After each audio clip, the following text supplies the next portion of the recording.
ওকে, আমাদের সাথে বিএনপির vice chairman advocate Zainul Abedin আছেন।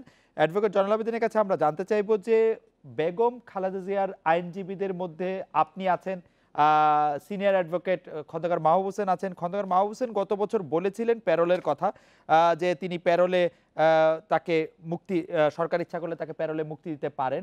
আজকে আপনারা যখন আপিল বিভাগ থেকে বেগম খালেদা জিয়ার জামিন সংক্রান্ত আদেশটি নিয়ে ফিরে আসেন, তখন আপনারা প্যারোলের ব্যাপারটি একেবারেই উড়িয়ে দিয়েছেন এবং বলেছেন যে প্যারোলের কোনো প্যারোল আপনারা চাননি এবং আইনের মাধ্যমেই আপনারা মুক্তি চেয়েছেন। বিষয়টি আমাদের যদি একটু ব্যাখ্যা করেন। আমাদের সঙ্গে আওয়ামী লীগ নেতা নুহুল আলম লেনিনও রয়েছেন। অ্যাডভোকেট জয়নুল আবেদিন। খালেদ, আপনাকে ধন্যবাদ।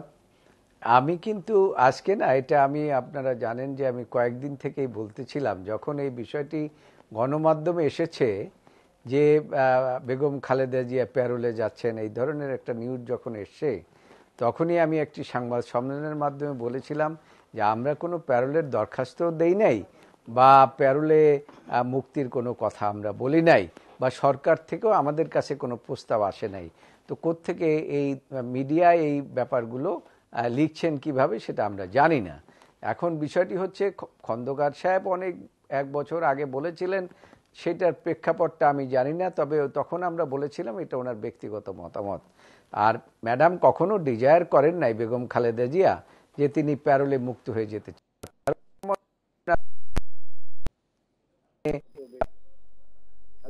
সেই জন্য আপনার তো অনেক ধারণা আছে, প্যারোলে সাময়িক সময়ের জন্য একটা স্পেসিফিক পারপাসের কারণে অনেক সময় প্যারোল চাওয়া দেওয়া হয়। কারো ফাদার মারা গেলে, কারো ভাই মারা গেলে, কারো স্ত্রী মারা গেলে, এই সমস্ত কারণে অনেক সময় জানাজা বা অন্য কোনো কারণে এই প্যারোল দেওয়া হয়। যেমন 11-11 সময় অনেকেই এরকম প্যারোল দেওয়া হয়েছিল। মোদী সাহেবের যখন ভাই মারা গেছিলেন তখন প্যারোল দেওয়া হয়েছিল। তো উড়িয়ে দেওয়ার বিষয়টি না, বিষয়টি হচ্ছে এইটা আপনার সরকারের পক্ষ থেকেও কালকে স্বরাষ্ট্রমন্ত্রী বললেন যে যদি আমাদের কাছে চায় আমরা দেব। এখন এটা তো ভিক্ষা চাওয়ার বিষয় না, এটা হচ্ছে যে যদি বেগম খালেদা জিয়াকে প্রকৃতপক্ষে যদি সরকার মনে করে তার চিকিৎসা দরকার, কিন্তু সেই ক্ষেত্রে অন্যভাবেও রিলিজ করে দিতে পারে। সেটা যে প্যারোলেই দিতে হবে এমন কোনো কথা নয়। আমরা এখনো প্যারোলের মুক্তির কথা বেগম খালেদা জিয়া। অ্যাডভোকেট জয়নুল আবেদিন, আপনি কি মনে করছেন যে প্যারোলে মুক্তি চাওয়াটা বা প্যারোলে মুক্তি লাভ করাটা এক ধরনের রাজনৈতিক পরাজয় বিএনপির জন্য? রাজনৈতিক পরাজয় আর রাজনৈতিক জিতা এটা বিষয় না, এটা হচ্ছে একটা রাজনৈতিক সিদ্ধান্ত। এই রাজনৈতিক সিদ্ধান্তটা একমাত্র আমাদের দলের নীতি নির্ধারকরা নিতে পারেন, এবং সরকার দেবে কিনা সেটাও তাদের রাজনৈতিক সিদ্ধান্ত। ওখানে জয় পরাজয়ের বিষয় না। আচ্ছা, আমরা একটা বিরতি নিচ্ছি অ্যাডভোকেট জয়নুল আবেদিন, এবং আপনার বক্তব্য আমরা আরেকটু পরিষ্কার করে শুনতে চাই। আমাদের প্রশ্ন হচ্ছে যে এই মুহূর্তে যে গুঞ্জন, সেটা মিডিয়ার সৃষ্টি কিনা আপনি বলতে পারবেন, বা আপনি আসলে অনেকদিন ধরেই বলছেন যে এই ধরনের প্যারোলের কোনো বিষয় নাই, যেটি আপনি এখন বললেন। আমরা এই মুহূর্তে গুঞ্জন বলি আর তথ্য বলি আর গুজব বলি, এটি যে স্থানে আছে সেটি হচ্ছে অনেকটা এরকম যে খালেদা জিয়াকে প্যারোলে মুক্ত করতে বিএনপি সরকারের সঙ্গে এক ধরনের পর্দার আড়ালে সমঝোতার চেষ্টা করছে, এবং এর বিনিময়ে দলটি সংসদে যোগদান করবে বলে আলোচনা চলছে। বিএনপি নীতি নির্ধারকরা এটি এক ধরনের বাতিল করে দিয়েছেন। আমরা এই সম্পর্কে আপনার একটু মতামত শুনতে চাই। আমরা মতামত শুনতে চাই নুহুল আলম লেনিনেরও, তবে আমরা এটা বিরতি নিয়ে ফিরছি আপনাদের কাছে। আওয়ামী লীগ নেতা নুহুল আলম লেনিন এবং বিএনপির vice chairman advocate Zainul Abedin. Advocate Zainul Abedin, আমরা বিরতির আগে আপনার কাছে জানতে চাইছিলাম যে গুঞ্জন বা আলোচনা বা গুজব আপনি যেভাবে বলেন না কেন, সেটি এখন যে অবস্থায় আছে, অবস্থাটি অনেকটা এরকম যে খালেদা জিয়াকে প্যারোলে মুক্তি দিয়ে 6 সংসদ সদস্য যারা আছে, তারা নির্বাচিত যারা হয়েছে, তারা শপথ নেবেন, এইরকম একটি সমঝোতা পর্দার আড়ালে সরকারের সঙ্গে আপনাদের চলছে। অ্যাডভোকেট জয়নুল আবেদিন। আমাদের রাজনীতি তো আড়ালের রাজনীতি না, আমাদের বিএনপির রাজনীতি সবসময় সামনের রাজনীতি, পিছনের রাজনীতি না। আর এখানে এই আলাপ আলোচনাটা কয়েকদিন পর্যন্ত আপনি গুঞ্জন বলেন, এটা আমরাও এরকমই গুঞ্জন শুনেছি, কিন্তু এই সংসদ সদস্যদেরকে নিয়ে যে এই ধরনের পর্দার আড়ালে কথাবার্তা হচ্ছে, এটা আসলে আমার এরকম কোনো নলেজ নাই খালেদ। আর আমি এটা বিশ্বাস করিও না কারণ আমি সবসময় পরিষ্কার সামনের দিকে এবং সামনের রাজনীতিতে বিশ্বাস করি, পিছনের রাজনীতিতে আমি বিশ্বাস করি না। সেই জন্য আমাকে যে প্রশ্নটি আপনি করেছেন, এটার যথার্থ উত্তর হয়তো আমি দিতে পারবো না। কেন পারবো না? এই পর্দার অন্তরালে যে কিছু ঘটে, এটা হয় অনেক সময়ই ঘটে, কিন্তু এখন কি ঘটছে না ঘটছে এটা সরকারের লোকেরাই বলতে পারবে। এখন লেলিন ভাই বলতে পারে যে এরকম কোনো ওনাদের থেকে কোনো প্রস্তাব বা কিছু পর্দার অন্তরালে ওনারা কোনো আমরা আলাপ লেনিন ভাইয়ের কাছে আলোচনা জানতে চাই। লেনিন ভাই, অ্যাডভোকেট জয়নাল আবেদীন আপনার কাছে জানতে চাইছেন, আমিও আপনার কাছে একটু জানতে চাইছি যে এই ধরনের গুঞ্জন আলোচনা সব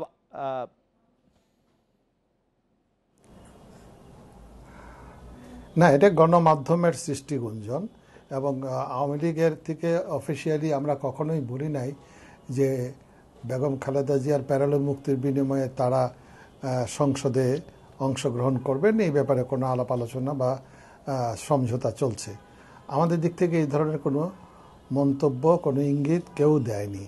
তবে কথাটা উঠেছে, এটা সত্য, এবং কথাটা ওঠার ভিত্তিটা হচ্ছে যে যারা ইতিপূর্বে এই সংসদে অংশগ্রহণ করবেন না বলে জিহাদ করেছিলেন, সুলতান মোহাম্মদ মনসুর তিনিও গ্রহণ করলেন, এবং কামাল হোসেন সাহেবের দলের আরেকজন ভাইস চেয়ারম্যান তিনি কয়েকদিন আগে করলেন, এবং তিনি কিন্তু বলা যেতে পারে যে এই ধরনের ইঙ্গিত মোকাব্বির খান, তিনি কিন্তু বাজারে এই কথাগুলো বলেছেন যে হ্যাঁ আরও অনেকেই এইভাবে অংশগ্রহণ করতে পারেন। এখন আমাকে যদি জিজ্ঞেস করেন, আমি একজন নাগরিক হিসাবে, আওয়ামী লীগের কর্মী হিসাবেও আমি এটা বলবো যে জনগণের ভোটে নির্বাচিত জনপ্রতিনিধিরা সরকারের সাথে, আওয়ামী লীগের সাথে যত মত পার্থক্যই থাক না কেন, আর সংখ্যায় তারা যত কমই হন না কেন, তারা যদি গণতান্ত্রিক মূল্যবোধে বিশ্বাস করেন, তারা যদি সংসদের ভিতরে বাইরে সংগ্রাম করার যে ঐতিহ্যবাহী গণতান্ত্রিক সংগ্রামের রীতি প্রচলিত সেইটাকে তারা মানেন, এবং জনগণের ভার্ডিক্টের প্রতি শ্রদ্ধাবোধ থাকে, তাহলে পরে তারা কম সংখ্যক হলেও তাদের উচিত হচ্ছে সংসদে অংশগ্রহণ করা এবং শপথ গ্রহণ করা। এটা করলে বিএনপি খাটো হয়ে যাবে আমি তা মনে করি না, কারণ ওনারা তার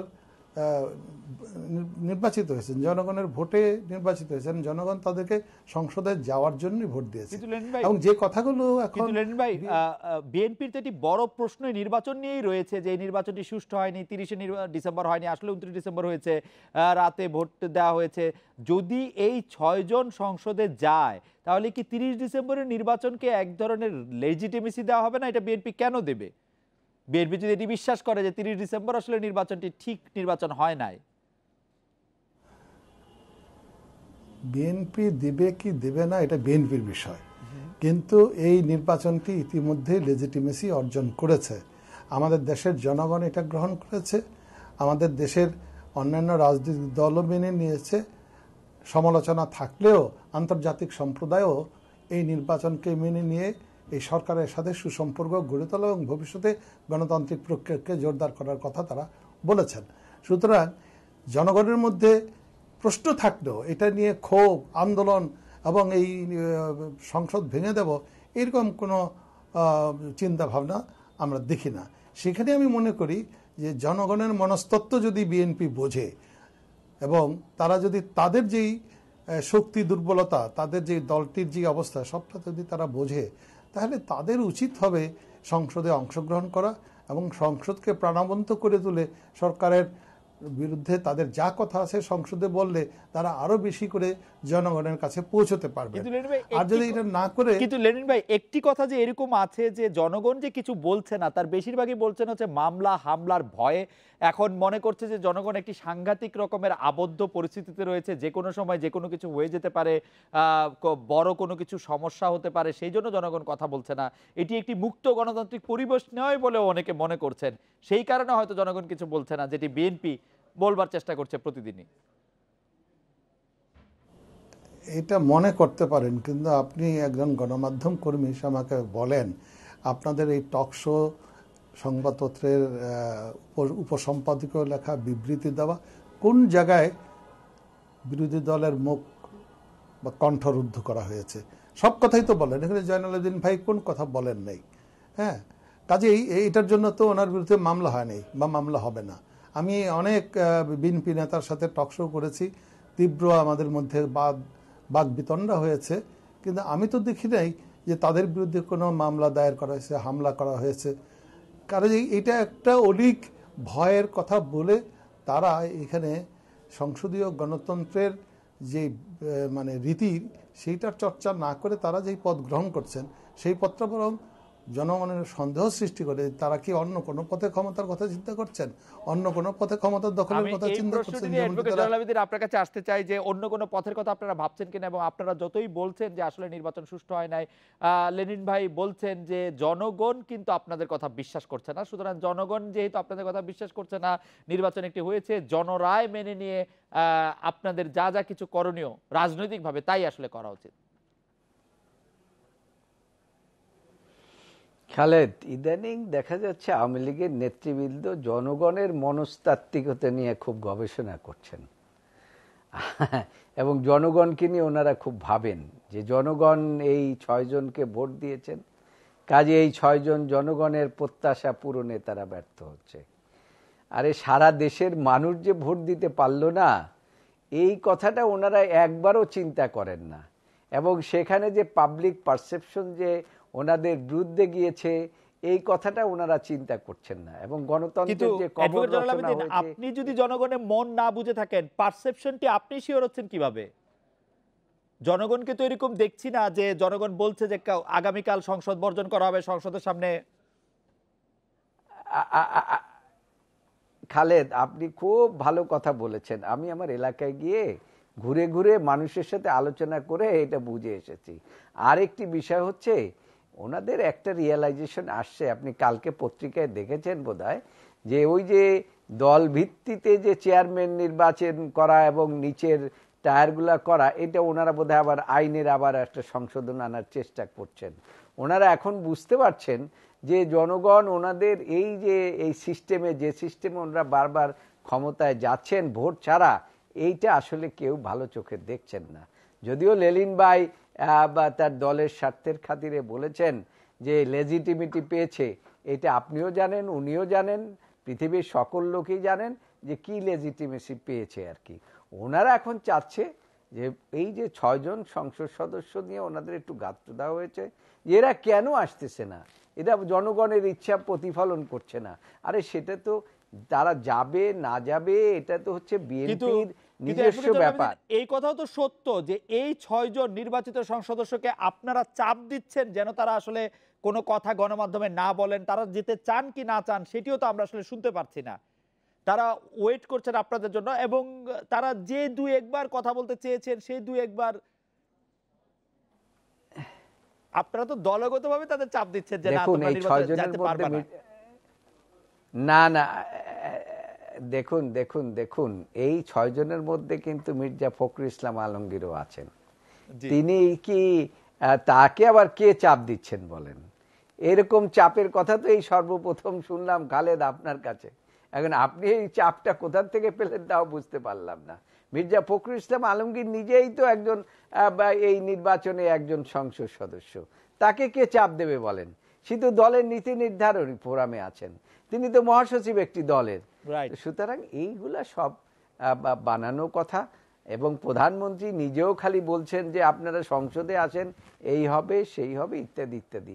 এখন এটা বিএনপির একটা যে এখানে গিয়ে অতীতের অভিজ্ঞতা বলে যে এই অল্প সংখ্যক সদস্যরও গিয়ে দেশের মানুষের যে বক্তব্য, এই বক্তব্য তারা কোনো কিছুই তুলে ধরতে পারবে না। এখানে যাওয়া অনেকটাই অর্থহীন হবে। আপনি দেখেছেন এর আগেও আপনার বক্তব্য পরিষ্কার। আমি লেনিন ভাই আপনার কাছে প্রশ্ন করতে চাই, জনগণ যে ভোটের উপর আস্থা হারিয়েছে সেই কথা কিন্তু বোঝার জন্য কিন্তু আসলে জয়নাল ভাইয়ের কথা ধার না করলেও চলে।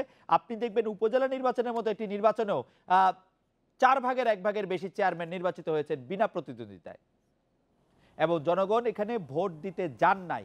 এখানে যদিও বিএনপি অংশগ্রহণ করে নাই, বিএনপি প্রধান বিরোধী দল বা প্রধান রাজনৈতিক দল, কিন্তু স্থানীয় নির্বাচনগুলিতে কিন্তু আমরা জনগণের এর চেয়ে বেশি অংশগ্রহণ দেখি, উৎসাহ উদ্দীপনা দেখি। যেই ভোটের কথা বলা হয়েছে সেই ভোটও পেয়েছে কিনা তা নিয়েও কিন্তু অনেকের মনে অনেক সংশয় রয়েছে। জনাব নুরুল আলম লেনিন, আপনি জানেন আমরা একটা বিরতি নিয়ে এসে আপনার কথা শুনি যে জনগণ কেন স্থানীয় সরকার পর্যায়ে নির্বাচনে আসলে ভোট দিতে গেলেন না। ফিরছি আমরা এখনই। লেনিন ভাই, জানতে চাইছিলাম যে উপজেলা পরিষদ নির্বাচনের 4/1 চেয়ারম্যান বিনা প্রতিদ্বন্দ্বিতায় নির্বাচিত হওয়া কি বলে দেয়, এবং আরো অনেকগুলি ভাইস চেয়ারম্যান নির্বাচিত হওয়া কি বলে দেয় যে এই সরকারের আমলে নির্বাচনের প্রতি এক ধরনের আস্থা হারিয়েছে বাংলাদেশের মানুষ। দেখুন, আমি মনে করি যে এই নির্বাচনটিকে আমরা কোনোভাবেই বলছি না যে এটা খুব একটা আদর্শ নির্বাচন হয়েছে। হ্যাঁ, এই নির্বাচনে যদি বিরোধী দলগুলো অংশগ্রহণ করত, তারা প্রার্থী দিতেন, তাহলে নির্বাচনের চেহারা, প্রকৃতি এগুলো অন্যরকম হতো। এই নির্বাচন যে সকল ভোটারদের অংশগ্রহণ যে কম হয়েছে, তার জন্য প্রধানত দায়ী হচ্ছে বিরোধী দলগুলো। কারণ তারা এটাকে বয়কট করার ফলে এককভাবে আওয়ামী লীগের প্রার্থী অথবা আওয়ামী লীগের ভেতরে যারা বিরোধী তারা প্রার্থী হিসেবে দাঁড়িয়েছে। আমাদের দেশের অভিজ্ঞতা হলো, যেখানে প্রতিদ্বন্দ্বিতাহীন নির্বাচন, সেখানে ভোটারদেরকে ভোট কেন্দ্রে যেতে খুব একটা আকর্ষণ করে না। অতীতে এরকম এই ভোটের সময় দেখা গেছে যেখানে প্রতিদ্বন্দ্বিতা নেই, সেখানে তেমন কোনো ভোটারের উপস্থিতি ছিল না। আপনাদের মনে আছে নিশ্চয়ই যে জেনারেল জিয়াউর রহমান সাহেব একটা গণভোট করেছিলেন, এবং বিখ্যাত গণভোট, যেই গণভোটে কোনো কোনো কেন্দ্রে 102% উপরে ভোট পড়েছিল। এবং এভারেজ আমার সামনেই আমার সেই নির্বাচনের ফলাফলের বইটি এখানে আছে, মেজর শামসুল আরিফিনের সম্পাদিত। সেখানে 99% ভোট পড়েছিল। ওইটাও কি বিশ্বাসযোগ্য? ওইটাও কি কারেক্ট ছিল? আমি একটা জিনিস আপনার কাছে জানতে চাই যে ধরেন ওই নির্বাচন একটু বিশ্বাসযোগ্য না, ওই নির্বাচন খুব খারাপ নির্বাচন, কিন্তু আজকের নির্বাচনে জনগণ অংশগ্রহণ করছে না। 1979 সালে সেই নির্বাচনের খারাপ হওয়াটা বা ভালো হওয়াটা আমার মানে কি কাজে লাগে, বা কেন এটা রিলেভেন্ট? 30 বছর আগে সেই নির্বাচন আমার কাজে লাগে না। আমাদের এখানকার গণতান্ত্রিক সংস্কৃতিতে এটার একটা প্রভাব থাকে। হ্যাঁ, তখন এই প্রভাব থেকে আমরা মুক্ত হয়ে একেবারে নিরঙ্কুশ এবং বলা যেতে পারে যে সর্বজনের অংশগ্রহণে এই নির্বাচন করা, ভোট করা, এই জায়গাটির এই ঐতিহ্যটা কিন্তু এখনো আমরা দৃঢ়মূল করতে পারিনি। এইটা স্বীকার করতে হবে। এবং প্রতিদ্বন্দ্বিতাহীন হলে সেখানে আরও এই সম্ভাবনাটা কমে যায়, যেটা বর্তমান উপজেলা নির্বাচনে হয়েছে। এবং আমি আবারও বলি, লেনিন ভাই আপনার বক্তব্য পরিষ্কার। আমার কোনো প্রশ্ন নাই, আপনি একটি বা দুটি বাক্য বলতে পারেন লেনিন ভাইয়ের বক্তব্যের প্রেক্ষিতে। তবে আমরা 20 সেকেন্ড একটা বিরতি নেই। জয়নুল আবেদিন, খালেদা জিয়া নিয়ে প্রশ্ন করার আগে, শেষ প্রশ্ন করার আগে আপনি লেনিন ভাইয়ের বক্তব্যের প্রেক্ষিতে যদি কিছু বলতে চান। আমি লেনিন ভাইকে খুব সম্মান করি, শ্রদ্ধা করি, একজন প্রগতিশীল রাজনীতিবিদ। কিন্তু তিনি পিছনের দিকে চলে গেলেন। প্রগতিশীলরা সাধারণত সামনের দিকে যায়, এখন তিনি গেলেন পিছনের দিকটাও তো বাস্তবতা, পিছনের দিকটাই তো ভিত্তি। মানে বাংলাদেশের রাজনৈতিক ইনস্টিটিউশনগুলি বিতর্কিত করার, নষ্ট করার ভিত্তির জন্য তো আমাদের অতীত, বর্তমান, ভবিষ্যৎ তিন দিকেই খেয়াল রাখতে হবে। হ্যাঁ খালেদ, আপনি যথার্থই বলেছেন, কিন্তু কথাটা হচ্ছে সেই জন্য জিয়াউর রহমান যে হাবা না ভোট করছে সেটা তো এখন এই দেশে নাই। এখন তো ওনাদের গণতন্ত্র, যে গণতন্ত্র রাতের বেলা ভোট দেওয়া হয়ে যায় আগের দিন। সুতরাং এইটার থেকে কিভাবে দেশ জাতি মুক্তি পেতে পারে, এইটা এখন প্রগতিশীল রাজনীতিবিদদের এই ধরনের চিন্তা করা উচিত। পিছনের দিকে ওই চিন্তা করে ওইটার সাথে অ্যামালগেমেট করা ঠিক হবে না।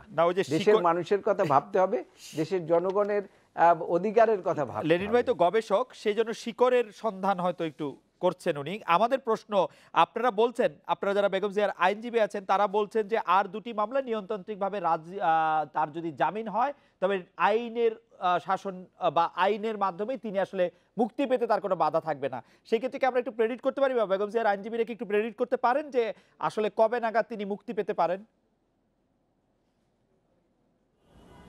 না, আমরা তো সহসাই বেল পিটিশন করব।